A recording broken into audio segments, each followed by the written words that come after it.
7절에서 18절까지는 인신 공격에 대한 바울 사도의 답변이 나와 있는 내용이에요. 지금 사도 바울은 하나님의 권세 있는 그 권세를 가지고 그 편지를 쓸 때도 그 어떤 재미있게 농담으로 또 살살 긁어서 가려운데 긁어가면서 그렇게 쓰지 않았어요.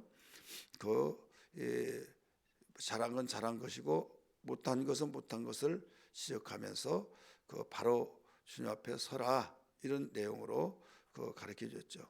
그러다 보니까 다른 사람은 좋은 말하고 막 이렇게 하는데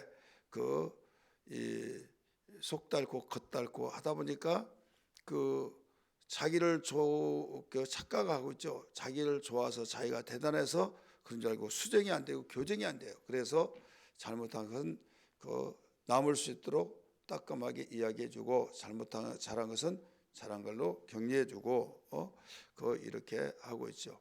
이런 가운데 이 바울의 편지를 읽어보면 고린도 교인들이 굉장히 무게가 있어요. 굉장히 무게가 있어서 그 말이 무게가 있다는 건 뭐예요? 신중하고 또 모든 가려운데 막 긁어주고 그런 것이 아니라 좀 딱딱하고 이렇다 이거죠.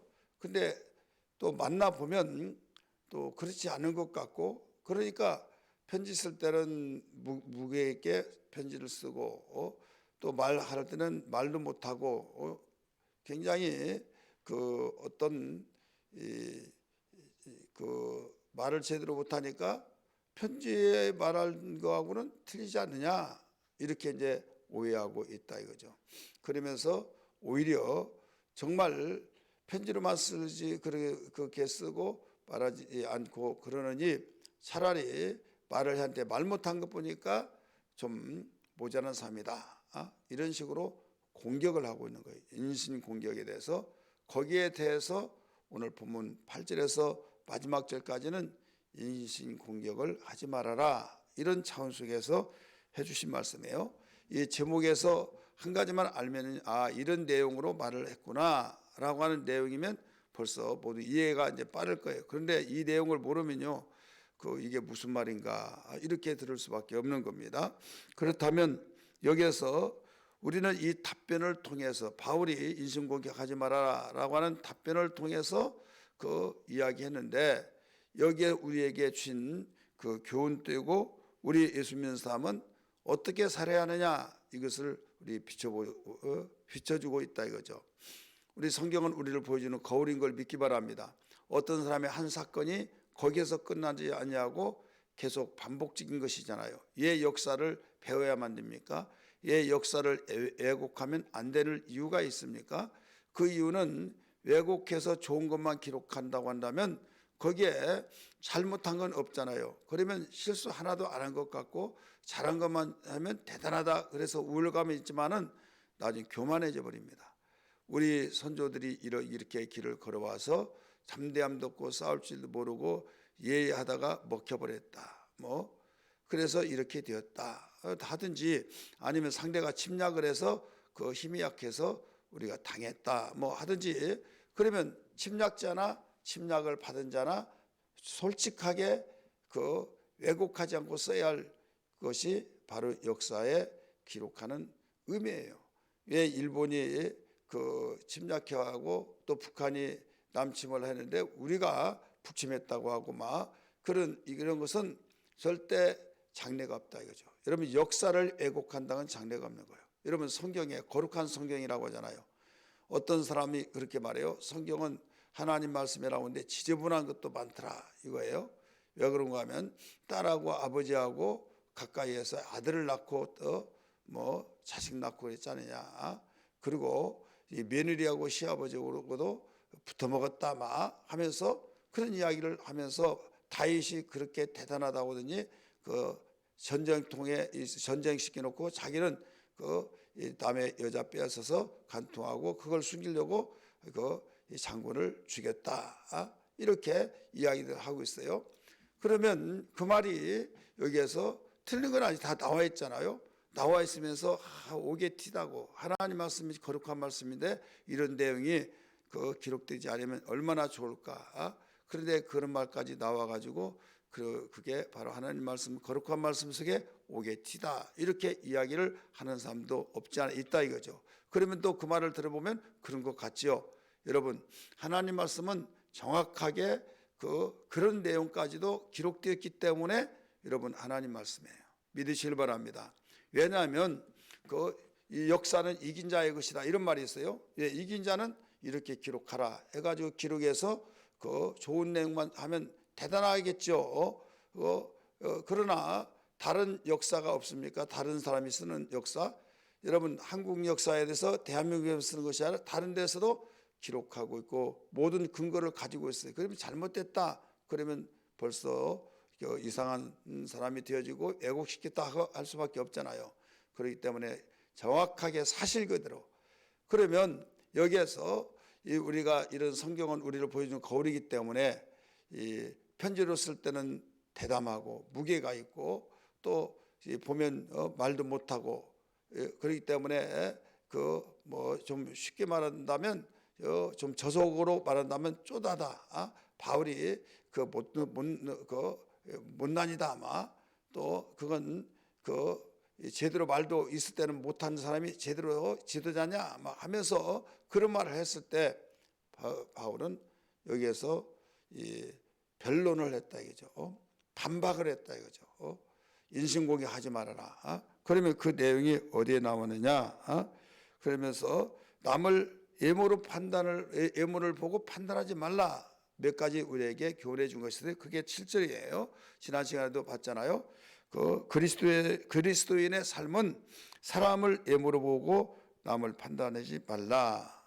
남을 외모로만 보고 판단하면 안 된다. 이걸 일러주고 있어요. 그래서 7절 너희는 외모만 보는도다. 이런 식으로 말 가르쳐주고 있죠. 그 다음에 두 번째는 어떤 경우에도 좌절하면 세 번째네요. 두 번째는 파괴적인 삶이 아니라 세우는 삶을 살아야 된다. 파괴적인 삶을 사는 것이 아니라 세우는 삶을 살아야 된다. 이 8절에 가르쳐 주셨죠. 8절 한번 읽을까요? 주께서 주신 권세는 너희를 무너뜨리려고 하신 것이 아니요 세우려고 하신 것이니 내가 이에 대하여 지나치게 자랑하여도 부끄럽지 아니하리라. 이렇게 가르쳐 주고 있죠. 왜 그런가 하면 이미 말씀드렸던 것처럼 보는 데는 말하지 못하고 편지 쓸 때는 무게를 두고 가르쳐 줬고, 그러면 왜 그 말 못하냐 아마 이렇게 해서 맞아 그렇네 들어보니까 하니까 고린도 교회가 이렇게 세워지고 수습하려고 하다가 말 잘하는 사람들이 보면 아니 와르르 무너지고 그런 거예요. 그래서 여기에서 이 바울은 거기에 반박할 때 이 8절의 말씀을 가르쳐 준 거예요. 주께서 주신 권세는 너희를 무너뜨리려고 하신 것이 아니다. 너희를 오히려 세우려고 주셨다 이거예요. 그러면 여기서 권세는 누구를 가리키냐면 사도에 대한 권세, 사도에 대한 권위, 이걸 가리키고 있는 거예요. 하나님이 나에게 사도를 세운 것은 너희를 무너뜨리기 위해서 주신 것이 아니라 너희에게 세우라고 주셨기 때문에 그런 것이다. 여러분, 하나님 나라의 말은 말에 있지 않냐고 능력이 있다고 하신 말씀 많이 듣죠. 고린도전서 4장 19절 20절에 나와요. 첫 번째 편지에 그걸 가르쳐 줬잖아요. 하나님의 나라는 말에 있지 않고 능력이 있다. 내가 너에게 말 잘한 것을 보러 가는 것이 아니라 얼마나 능력이 있는가를 확인해 보기 위해서 가겠다 이거예요. 이것은 무엇을 의미하고 있어요? 우리 신앙생활은 말로 하는 것이 아니라 몸으로 한다 이거죠.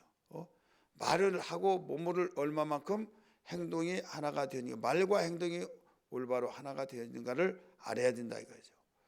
그렇기 때문에 이 열매를 보고 안다 이거죠. 열매. 그럼 열매 맺히지 않느냐? 그럼 방울방울 맺히고 조랑조랑 맺혀서 많이 맺었다. 그런데 언제까지 그 열매로 규정하느냐? 열매는요 다 있고 곡식의 열매든 또 가수의 열매든 그 모든 것을 따서 저장해서 상품의 가치가 있을 때 거기까지 보는 거예요. 열매는. 그런데 맺어가지고 막 얼마나 많이 맺습니까? 우리 배나무 보면 얼마나 많이 맺었는지 솎아내기가 아까울 정도로. 그래서 과감없이 솎아내야 된다 해서 막 솎아냈는데도 더 많다고 해서 또 솎아내고, 그래서 속가내가 확실히 크더라고요. 그런데 나중에 완전히 속에 썩어버리고 또 벌레 먹고 막 그래 하나도 온전한 것이 없어요. 그러니까 이 주먹만 하고 풋사가 풋 빼는 때는 하나도 이상이 없어요. 익어가면서 다 썩더라 이거죠. 그러면 그게 열매로 규정하냐 이거죠. 열매가 좋았냐 썩었냐 그 익어갈 물에 썩으면 그 열매로 인정을 받지 못한 거다 이거죠. 지금 현재 열매가 이렇더라 저렇다. 여러분 그 열매가 언제까지 열매예요? 우리는 그 열매가 우리에게 살아가서 역사가 평가를 하고 있어요. 역사가. 여러분 그 역사가 아무리 그 현재 매국이다 뭐다 하더라도 역사가 평가를 잘하면 그 역사로서 모든 것을 평가를 받을 것이고, 그러니까 현재 지지가 많고 적고 거기에 신경 쓴 사람은요 철학이 없는 사람이에요. 가치관도 없는 사람이에요. 그렇기 때문에 그걸 관심 없이 오직 소신껏 철학을 가지고 우리 예수 믿는 사람은 지금 누구도 그렇고 누구도 그렇고 이렇다 다 그렇더라 그것 가지고 우리는 신경 쓸 거 없어요. 왜? 하나님이 다 모든 것을 그 평가해 주시니까. 그래서 우리는 오직 의를 믿음으로 말미암아 살리라라고 말씀하신 거예요. 예수 믿는 사람이 예수 믿지 않는 사람에게 핍박을 받고 박해를 받고 순교를 당하고 그러면 모든 사람이 볼 때 야, 저 사람 잘못했는데 왜 죽여? 그럴 거 아니에요? 그러면 잘못됐습니까? 주님께서 오히려 스데반 집사 같은 경우 더 칭찬하시고 하늘에서 보좌에서 주님이 벌떡 일어나서 맞이해 주시고 역사가 평가한다 이거죠. 하나님이 인정하시고 평가하신다 이거죠.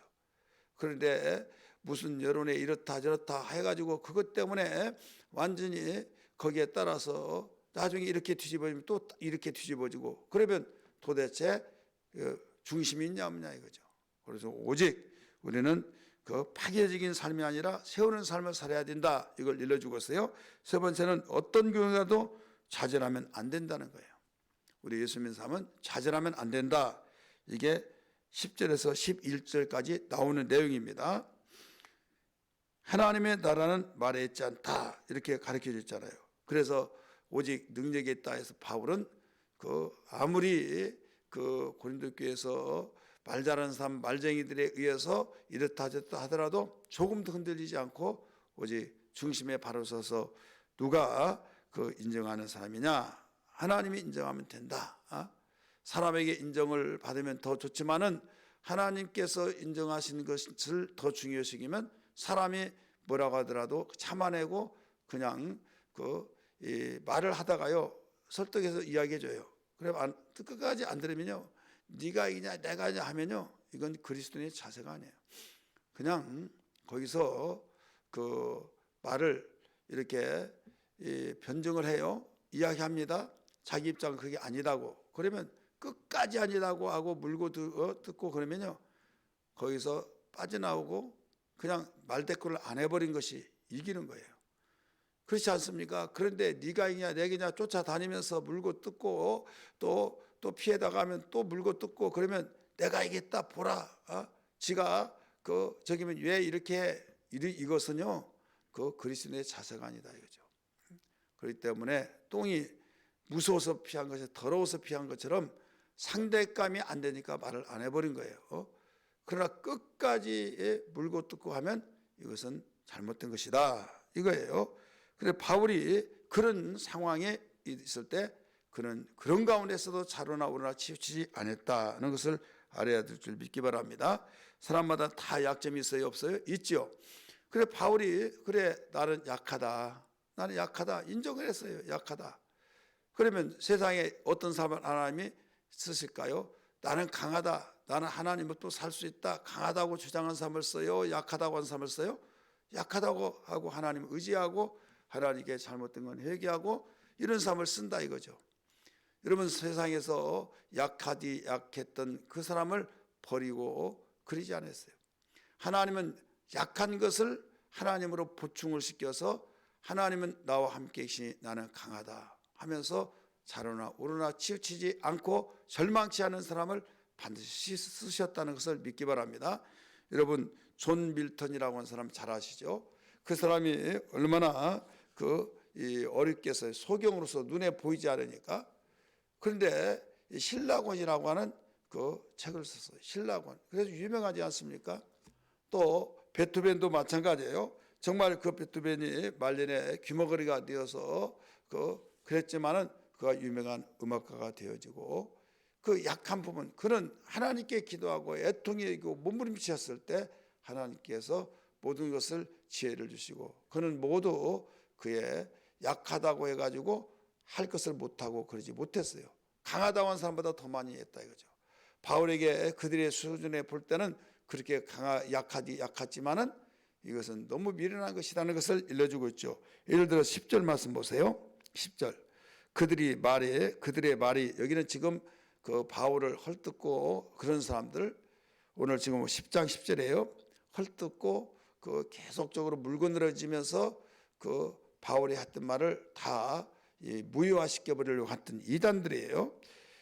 그들의 말이, 그의 편지들은 무게가 있고 힘이 있으나 그가 몸으로 대할 때는 약하고 그 말도 시원하지 않다 하니, 이런 사람은 우리가 떠나 있을 때 편지들로 말하는 것과 함께 있을 때 행하는 일이 같은 것임을 알지라. 그러면 편지가 무게가 있다고 한다면 그대로 똑같이 봐라 이거예요. 그러면 12절 말씀 보세요. 우리는 자기를 칭찬하는 어떤 자와 더불어 감히 짝하며 비교할 수 없느라. 자기가 잘났다고, 자기가 똑똑하다고, 자기가 최고라고 하고 한 사람하고는 아니라고 하는데 끝까지 하면 어떻게 비교가 될 수 없죠. 그러니까 빠져나오는 거예요. 빠져나오는데 빠져나갔다고 또 뭐라고 하면 안 된다 이거죠. 여기 바울 시대도 그랬어요. 지금 시대, 앞으로 시대도 사회가 세상에 살다 보면 그러는 거예요. 그러면 어떻게 하느냐, 누가 얘기하느냐 이거죠. 계복금을 들고 끝까지 물을 들고 뜯고 해가지고 하면, 특별히 예수 믿는 사람이 그렇게 하면 믿는 사람의 처신이 아니다 이거죠. 내 입장을 이야기하고 더 이상 말하자면 똑같으면 비인격자가 똑같이 된 거예요. 인격적으로 놀려면 그 비인격자하고는 말할 수 없다.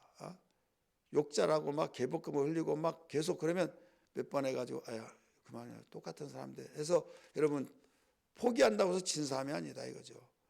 바울이 그런 말을 한 거예요. 여기 12절에 우리는 자기를 칭찬하는 어떤 자와 더불어 감히 짝하며 같이 놀며 비교할 수 없더라 이거죠. 그러나 그들이 자기로서 자기를 헤아리고 자기로서 자기를 비교하니 지혜가 없도다. 자기가 자기를 비교해요. 나 같은 사람, 내가 말한 대로 다 돼. 난 정확해.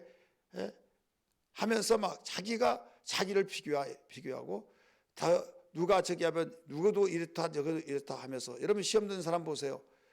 자기 혼자 주장한 맞고 누가 맞아 이해한다고 하면 누구도 이해한다고 하더라 막 해가지고 다 끌어당기고 그러잖아요. 그러면 자기를 기준해서 자기를 비교할 때 이게 지혜가 없다, 어리석다 이렇게 가르쳐주고 있죠.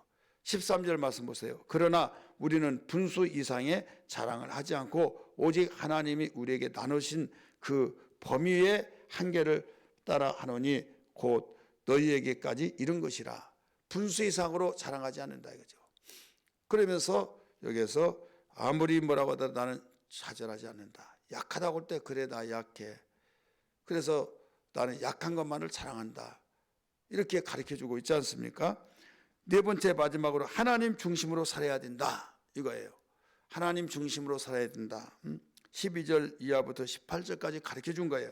그렇기 때문에 이단자들은 지혜가 없는 겁니다. 왜? 자기를 자랑하고 자기 자랑에 대해서 계속적으로 그게 잣대가 되어지도록 그게 옳다고 주장하니까. 근데 우리는 그 말을 듣고 누구도 이렇고 지금 이렇다 막 물증을 대면서 하더라도, 우리 예수 믿는 사람은, 세상은 물증이지니까 그렇다 치더라도 우리 예수 믿는 사람은 하나님 말씀에 아니다 그러면 아무리 물증이고 뭐고, 세상은 그 물증을 만들어내기도 하잖아요 막. 그렇기 때문에 그 사실은 사실 인정하고, 그러나 성경에 아니다라고 하면 아닌 걸로 끝나야지 끝까지 그렇게 싸우면서 한다고 한다면 안 된다. 그래서 바울이 그걸 가르쳐 주면서 이 사람들은 어리석다라고 이야기했어요. 그래서 결론적으로 17절 뭐라고 했습니까? 자랑한 자는 주 안에서 자랑할지니라. 이런 배경을 두고 하는 말이에요. 그들은 자기가 자기를 자랑하고 자기가 자기를 비교해서, 여러분 내가 키가 크다 그러면 내가 키다, 자기의 기준에서 자기가 볼 때 크다 이거죠. 그리고 큰 사람하고 비교하면 작잖아요. 그러니까 얼마나 어리석냐 이게요. 표준치가 있으면 표준치의 기준을 해서 봐야 하는데 자기가 기준이 돼서 자기는 다 옳고 다른 사람은 틀리고, 그러면 사회가 하나가 될 수도 없고, 우리 예수 믿는 사람은 거기에서 그래도 기준이 있어야 하니까 하나님 말씀이 기준이다 해가지고 성경의 기준을 통해서 우리가 자랑도 주 안에서 해야 된다 이렇게 가르쳐 주셨어요. 마지막 읽습니다. 옳다 인정을 받는 자는 자기를 칭찬한 자가 아니요 오직 주께서 칭찬하신 자니라. 자기가 옳다고 주장하고 자기를 자랑한 것은 그게 옳은 것이 아니라, 누가 칭찬해 줘요? 하나님이 옳다고 인정해 주셔야 그게 옳은 거지. 자기가 옳다고 주장한 사람 치고, 여러분 나중에 하나님이 옳지 않다고 하면 부끄러운 것밖에 된 거 없어요. 하나님은 역사를 이끌어 가신 분이라는 걸 믿기 바랍니다. 정확하게 판단하신 것이라는 걸 믿기 바랍니다. 그래서 우리는 이 시대를 통해서 잘 분별해서 그 어떤 사건이든지 어떤 일에서든지 그런 부분에서 정말 이리 쓰려고 저리 쓰려면 안 된다. 그리고 어떤 양쪽으로 말을 들어보지 않고는 절대로 우리는 한쪽으로 쏠릴 수밖에 없다. 그래서 우리 성경, 우리 세상은 이렇다는 걸 알고 하나님 말씀이 이렇다는 걸 알고, 그러면 어디 편에 서느냐? 세상이 하는 말은 맞아요. 틀린 것도 없어요. 다 주장한 대로 보면. 그런데 그것은 나중에 그것이 아니라는 것을 성경을 통해서 볼 때, 그래서 우리 전지하신 말씀, 변함이 없는 말씀을 기준을 삼고 우리가 살지 않습니까? 그래서 여러 가지 일 가운데서 그 말을 했다고 해서 녹음을 해가지고 막 들려주고 그런다고 해서 그게 맞냐? 어떤 상황 속에서 그 말을 했느냐에 따라서 그 말이 오해가 될 수도 있고 맞을 수도 있는 거예요. 그래서 앞뒤 다 잘라버리고 내가 필요한 것만 딱 잘라서 들려준다고 한다면, 야 정말 그럴 때 맞네 하면 나중에 전체 다 있는 이야기를 속에서 하면 부끄러움을 당할 수밖에 없다 이거죠. 그래서 우리는 어떤 일이 있더라도 말씀 중심에서 해야 된다. 하나님 중심에서 해야 된다는 걸 믿기 바랍니다. 그래서 인신공격하지 말아라. 인신공격할 자는 하나님이 옳다고 인정하는 가운데서 모두 판단했는데, 그러면 내가 하나님 되는 격이 되어진다. 이걸 기억하면서 오늘 말씀 붙들고 기도하는 아침 되기를 주의 이름으로 축원합니다. 기도하겠습니다.